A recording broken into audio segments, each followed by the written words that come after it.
ನಿರ್ದೇಶಕ ಪ್ರೇಮ್ ಹಾಗೂ action prince Dhruva Sarja combination KD the devil cinema release ಆಗಿ 3 ವಾರಗಳು ಕಳೆಯುತ್ತಾ ಬಂದಿದೆ. ದೊಡ್ಡ ಬಜೆಟ್ ನಲ್ಲಿ ಸಿದ್ಧವಾದ ಈ ಸಿನಿಮಾ ಬಾಕ್ಸ್ ಆಫೀಸ್ ನಲ್ಲಿ ಉತ್ತಮ ಕಲೆಕ್ಷನ್ ಮಾಡ್ತಾ ಇದೆ.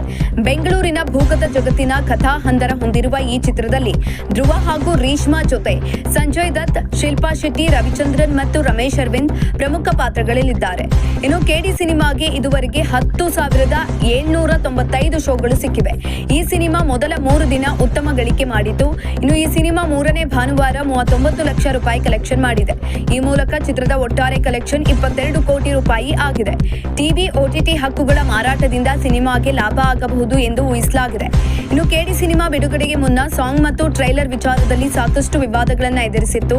ಚಿತ್ರದ ಸೆರೆಗೆ ಸರ್ಸೆ ಹಾಡಿನಲ್ಲಿ ನೋರಾ ಫತೇಹಿ ಕಾಣಿಸಿಕೊಂಡಿದ್ರು. ಆದರೆ ಈ ಹಾಡಿನ ಸಾಹಿತ್ಯ ಅತ್ಯಂತ ಅಶ್ಲೀಲ ಹಾಗೂ ದ್ವಂದ್ವಾರ್ಥದಿಂದ ಕೂಡಿದೆ ಎಂದು ಸಾಮಾಜಿಕ ಜಾಲತಾಣಗಳಲ್ಲಿ ತೀವ್ರ ಆಕ್ರೋಶ ವ್ಯಕ್ತವಾಯಿತು. ಇನ್ನು ರಾಷ್ಟ್ರೀಯ ಮಹಿಳಾ ಆಯೋಗಕ್ಕೂ ದೂರು ಸಲ್ಲಿಕೆಯಾದ ಬೆನ್ನಲ್ಲೇ ಚಿತ್ರತಂಡ ಯೂಟ್ಯೂಬ್ನಿಂದ ಈ ಹಾಡನ್ನ ತೆಗೆದುಹಾಕಿತು. ಈ ಹಾಡನ್ನ ಸಿನಿಮಾದಿಂದಲೂ ಕೂಡ ತೆಗೆದುಹಾಕಲಾಗಿದೆ.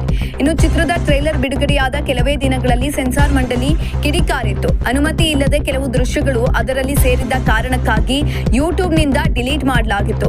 ನಂತರ ಪರೀಕ್ಷಿತ ಟ್ರೈಲರ್ ಅನ್ನ ಮರು ಅಪ್ಲೋಡ್ ಮಾಡಲಾಯಿತು.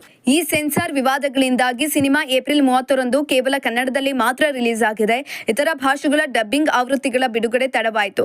ಇನ್ನು ಧ್ರುವ ಸರ್ಜಾ ಅಭಿಮಾನಿಗಳಿಗೆ ಚಿತ್ರ ಇಷ್ಟವಾಗಿದ್ರು. ವಿವಾದಗಳೇ ಈ ಚಿತ್ರದ ಪ್ರಚಾರದಲ್ಲಿ ಪ್ರಮುಖ ಪಾತ್ರವನ್ನ ವಹಿಸಿದ್ದಾವೆ.